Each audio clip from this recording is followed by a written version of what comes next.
Vamos ler a Bíblia. Eu leio no livro de Apocalipse, capítulo 2, verso 7.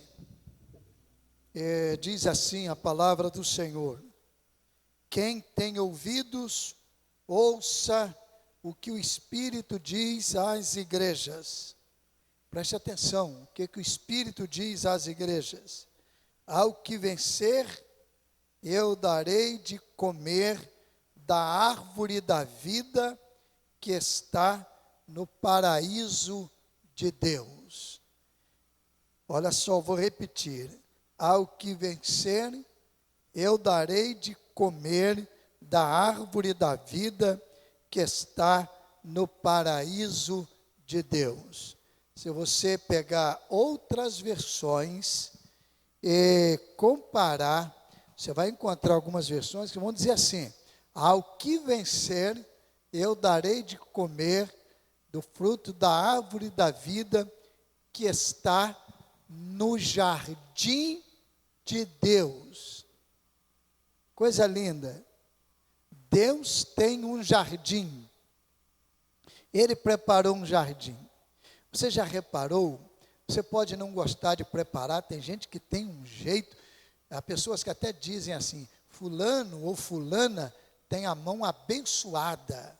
Já viram isso? Não é? Coloca lá uma plantinha, uma flor, e o negócio fica lindo mesmo. Então tem lá o jardim.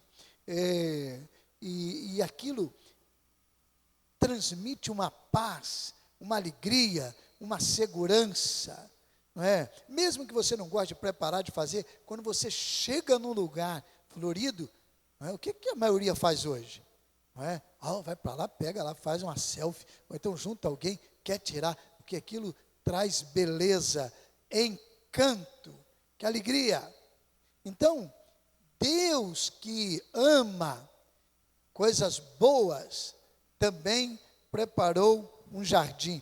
E a história da revelação do Senhor passa também por essa ideia do jardim.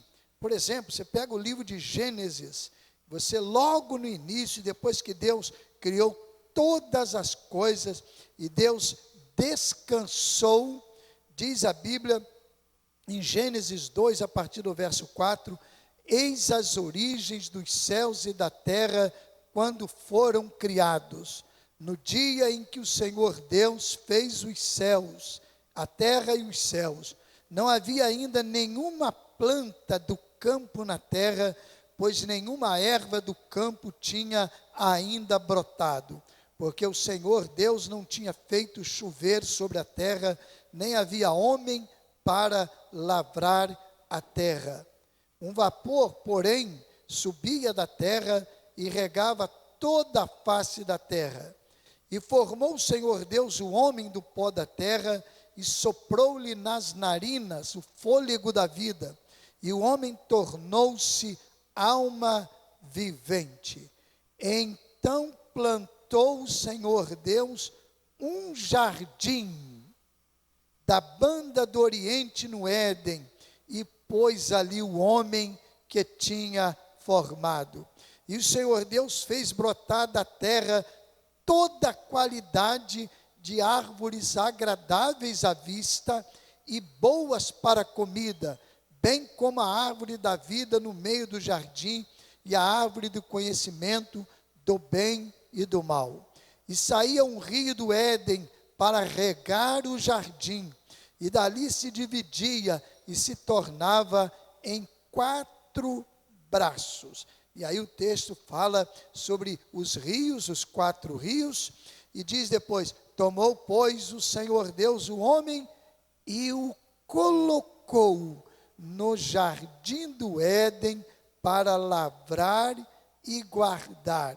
E ordenou: de toda a árvore do jardim podes comer livremente, mas da árvore do conhecimento do bem e do mal, dela não poderás comer, porque se comeres, certamente morrerás. E Deus viu que não era bom que o homem estivesse só. Então ele disse: vou fazer uma ajudadora para que lhe seja idônea. E Deus então formou a mulher e colocou ali junto de Adão. Olha que coisa linda, que cenário. Tudo criado, mas não havia planta, não havia árvore, e Deus então preparou um jardim especial e foi lá e colocou o homem naquele jardim. Olha só que coisa linda. Deus quer realmente coisa boa para a gente. E Ele fez tudo, preparou tudo, para que a gente desfrutasse do melhor. Então diz o texto que tinha ali árvores agradáveis à vista, com frutos bons também. Você já pensou? Sem nenhum agrotóxico, sem nenhuma interferência de qualquer mal. Frutos saudáveis que a gente não pode imaginar. E Deus colocou o homem ali. E ainda viu que não estava bom, porque havia algo ainda faltando. E Ele colocou uma esposa. E a Bíblia vai também sinalizar nos versos mais adiante, sobretudo no capítulo 3, que Deus visitava aquele jardim e compartilhava com o homem, conversava com ele. Eu fico imaginando, como é que seria isso? Lógico, eu estou aqui fazendo apenas uma imaginação. Eu não estou afirmando, mas eu imagino, se tudo isso sinaliza que Deus passeava no jardim, estava ali, eu imagino que Deus chegava lá e conversava com Adão, conversava com Eva. Não venha para cá com essa história de, mas ele é espírito, ninguém pode ver, nem Adão chegou a vê-lo, diz aquele hino antigo da nossa inódia, da nossa coletânea, nem Adão chegou a vê-lo antes mesmo de pecar. Então, pastor, como é que é isso? Deus, não, esqueça isso tudo. A Bíblia sinaliza que Deus visitava o jardim. E eu imagino que ele chegava ali e ele conversava. E todo aquele cenário bonito, todo aquele cenário contribuía para uma vida saudável que a gente não tem comparação aqui na terra. Você pode procurar o lugar mais agradável, mais aprazível, como temos em muitos lugares na terra, e quando a gente vai para lá, a gente sente um relaxamento natural, sente-se revigorado. Nenhuma dessas experiências são comparáveis com aquela lá no jardim do Éden, Deus conversando com Adão. Eu imagino que se fosse aqui no Brasil, por exemplo, e dentro da nossa cultura, Deus chegava lá, e Adão e Eva iriam dizer para ele, Senhor, vamos preparar um cafezinho, e senta aqui, vamos conversar, porque era um ambiente de paz, de alegria, e o brasileiro gosta de cafezinho. Se fosse lá, por exemplo, em Minas, é o cafezinho com pão de queijo, olha só, não é? Se fosse lá no Nordeste, com tapioca, não é? O cuscuz amarelo, aonde você for, e ali compartilhava com ele num ambiente de paz. E Deus, nesse jardim, esperava, planejou, ele não foi surpreendido, logicamente, mas que o homem desfrutasse ali de vida completa e plena. Mas houve uma intromissão, e diz o texto que o inimigo chegou lá e se intrometeu e interferiu. Alguns chegam a dizer que o diabo é o primeiro intérprete da Bíblia, ou intérprete da palavra de Deus. Mas como isso, pastor Neymar? Ele chegou lá e disse, não foi assim que Deus disse? Olha só, interpretou, e aí interpretou de acordo com o que ele queria. Cuidado com quem interpreta a Bíblia, viu? Porque até o diabo usa a Bíblia, então muito cuidado. E ele foi lá e disse, não foi assim que Deus disse? E aí começou a colocar dúvida no coração de Adão e de Eva, sobretudo dela primeiro, mas Adão era o mais responsável, porque ele recebeu a ordem do Senhor, foi ele que recebeu diretamente do Senhor, e eles então ali são, de certa forma, seduzidos, e eles desobedecem Deus. E aquele jardim, que era um lugar tremendamente agradável, recebeu uma intromissão. É possível que você na sua vida também tenha uma caminhada agradável, feliz, alegre, e o inimigo vem lá e introduz algo para destruir a paz do jardim em que você vive. De repente ele interfere, seduzindo você a desobedecer a Deus e então fazer da sua caminhada uma caminhada de tristeza. E como Deus havia ordenado, Deus então volta lá no jardim, diz que assim na viração do dia, e como Adão e Eva tinham percebido que desobedeceram a Deus, houve uma sinalização para eles, materialmente falando, percebendo a nudez, eles então naquele dia não receberam o Senhor Deus, eles se esconderam, e eles ficaram escondidos, não foi como das outras vezes. Deus sabia onde eles estavam, Deus é onisciente, Ele sabe tudo, mas Deus chega lá e chama pelo nome de Adão. Adão, Adão, onde estás? Onde estás? Deus podia ir direto onde ele estava, mas Deus, na verdade, queria emitir a voz, confrontando: o que você fez? Por que você se escondeu? E a lição preciosa é que toda vez que a gente desobedece a Deus, o diabo sugere que a gente se esconda. O diabo sugere que a gente oculte. O diabo sugere que a gente fuja. E de repente você hoje é provocado a fugir também, a se esconder. Mas Deus está dizendo para você: onde estás? E essa voz terna e agradável de confronto, não uma voz julgadora, não uma voz carregada de rancor, mas uma voz terna, agradável, como o poeta enalteceu numa de suas poesias: que doce voz tem meu Senhor, voz terna, doce e graciosa. E aquela voz trouxe Adão, e ele diz: ah, Senhor, eu percebi que eu errei, eu percebi que estava nu e eu me escondi. E então Deus, na sua justiça, no seu amor, nos seus atributos todos concordes, toma a decisão que fora orientada a Adão e tira Adão e Eva do jardim do Éden. E agora o mundo experimenta dores, sofrimentos, intervenções, interferências, todo o sistema é alterado, a terra sofre, o homem sofre, tudo se transforma. Às vezes tem gente aí perguntando: mas Deus não sabia que viria o coronavírus? Por que Deus não impediu?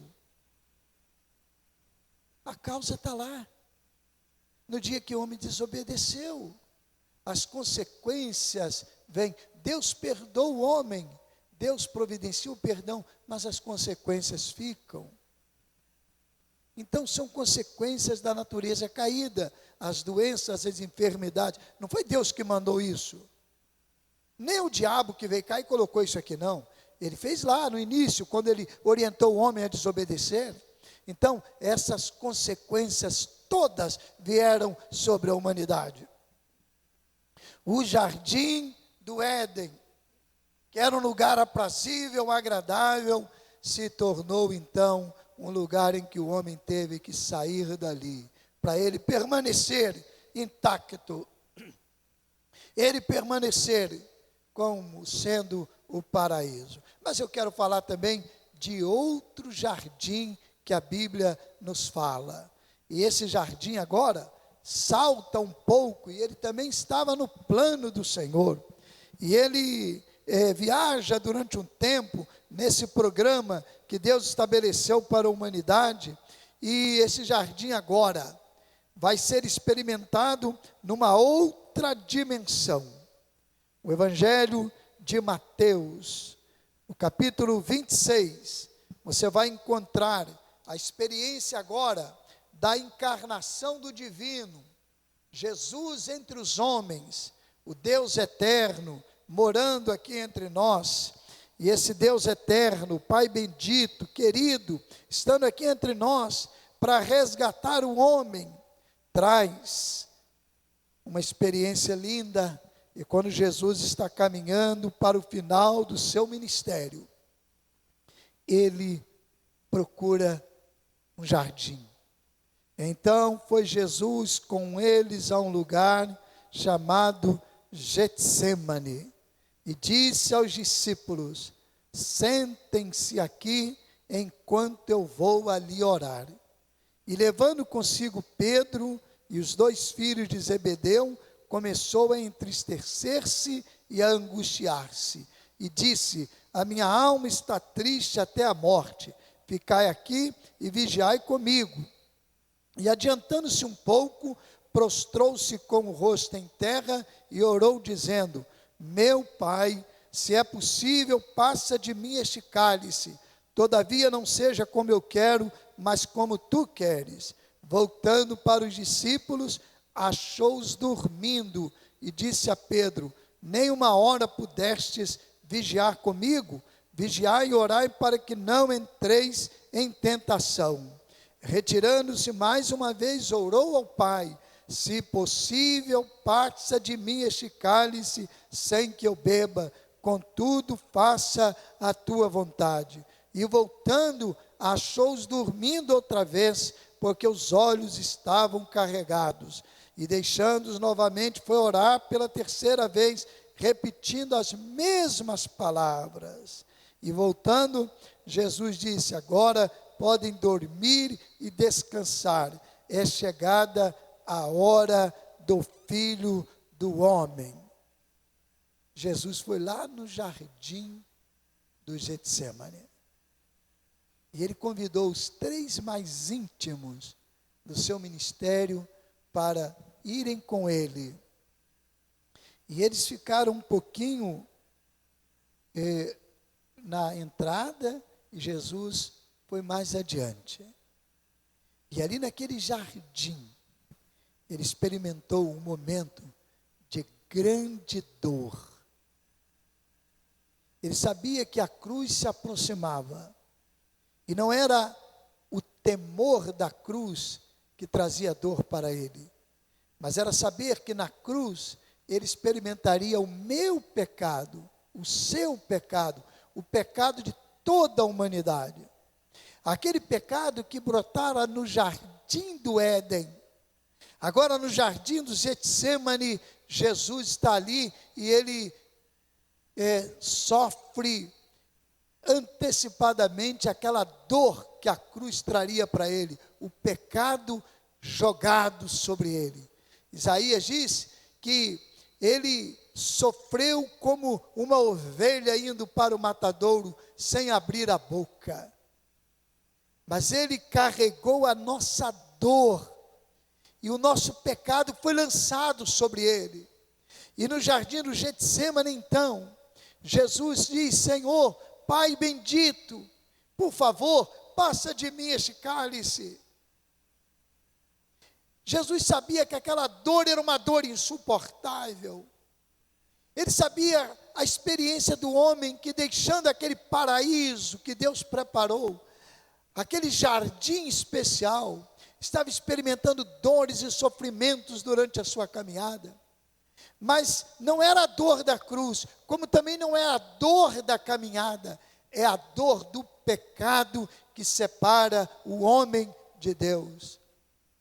E se no jardim do Éden, Deus plantou o homem no lugar agradável, e ia visitá-lo, e passava momentos com ele, Jesus agora no Getsêmani leva os 3 mais íntimos, os mais chegados, e diz para eles assim: olha, orem comigo um pouco, eu vou mais adiante ali. Ele queria rasgar a sua alma. E ele então, mais adiante, rasgando a sua alma, volta, e os 3 mais íntimos estão dormindo. Estão dormindo. No jardim do Éden, no paraíso primeiro, Deus deu ao homem um ambiente de paz e estar com ele. No segundo jardim, os homens não são capazes de orar 1 hora com o Senhor. O texto registra, numa das versões, que Jesus diz assim para eles: nem 1 hora pudestes, ou vocês puderam velar comigo, nem 1 hora. O homem abandonou o Salvador. Mas é esse Salvador que no jardim, experimentador, e diz: Senhor, passa de mim este cálice. Eu não quero experimentar essa dor da separação de ti. Mas, Senhor, não faça a minha vontade, faça a tua vontade. Não é a minha que deve prevalecer. E se for então preciso, e se este é o caminho, que a tua vontade seja cumprida. E esta disposição do cumprimento da vontade do Senhor é o plano de Deus para o ser humano. E quando está na cruz do Calvário, Jesus emite uma das palavras tão proferidas e tão celebradas, mas ela, na verdade, formavam o epílogo, a conclusão, o final de uma caminhada dolorosa, triste, quando ele diz assim: tudo está consumado. Tudo está consumado. Lá na língua, tetelestai. Tudo acabado. Todo plano está cumprido. Tudo está feito. Senhor, o plano está cumprido. E o homem agora tem condições de voltar ao jardim. E é o texto de Apocalipse. Ao que vencer, eu darei de comer do fruto da árvore da vida que está no paraíso de Deus. Ou então, está no jardim de Deus. O primeiro jardim, o homem destruiu, desobedecendo a Deus. No segundo jardim, Jesus reforça, revela, confirma, autentica o programa de Deus. Faça a tua vontade, Senhor. Faça a tua vontade. E a vontade do Senhor é feita. E mediante Jesus, o homem pode retornar ao jardim. E diz o texto de Apocalipse que lemos no início, 2:7, que aquele que vencer vai receber do Senhor o fruto da árvore da vida e vai desfrutar das belezas do jardim de Deus. Olha que coisa linda. O céu é o paraíso e é o jardim que Deus tem preparado. Se no primeiro jardim houve a interferência do mal, do diabo, do pecado, no último jardim ninguém mais poderá interferir, porque diz a Bíblia que Deus consumará todas as coisas.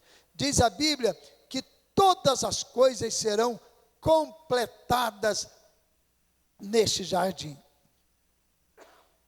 Desculpe, diz a Bíblia que neste jardim Deus há de completar a sua obra para nós. Quando a gente experimenta a salvação, de maneira imperceptível, mas o Espírito trabalha na nossa vida, e nós temos a justificação e a regeneração. Nascemos de novo, quando Cristo alcança o nosso coração e a nossa vida, mediante a nossa entrega a Ele. Aí entramos num processo de santificação e caminhamos passo a passo, sendo orientados pelo Senhor, resistindo às provações, caminhando na graça do Senhor. E esse é o período em que vivemos agora. Mas chegará o tempo em que Deus consumará todas as coisas, e esta é a glorificação. E o Apocalipse diz, numa linguagem figurada, simbólica, é verdade, mas eu gosto de pensar no céu com todo esse simbolismo. Lá no jardim tinha 4 rios e que banhavam a terra, águas cristalinas, agradáveis. Eu penso no céu, porque no céu também, naquele simbolismo de Apocalipse, diz que há um rio de águas cristalinas. E o paraíso, um jardim, eu penso naquele lugar mais bonito que você possa imaginar. E eu penso que na eternidade, você um dia vai poder passear no jardim. E vai descansar lá. E de repente você vai parar debaixo de uma árvore frondosa, sem nenhuma interferência do mal, linda como nunca viu, agradável, frutos saudáveis. Mas pastor Emir, nós vamos alimentar lá. Não, simbolismo, pense nisso. Vai ter um banquete lá, eu não sei como é que vai ser esse negócio, mas vai ter lá festa, vai ter celebração. Mas então você debaixo daquela árvore agradável, e o rio com águas cristalinas, e você pode parar ali, e daqui a pouco vem Abraão e conversa com você, vem Isaac, vem José, Maria, vem Ruth, Ana, vem aqueles que já passaram, que você conheceu aqui, e você pode bater papo. Já pensou? Você 24 horas batendo papo com o apóstolo Paulo? Já pensou você conversando com Daniel? E a gente vai viver na eternidade. E de a pouco o papo é interrompido, porque vem um coral de milhares de vozes, não é? Dos irmãos asiáticos, por exemplo, imaginemos assim.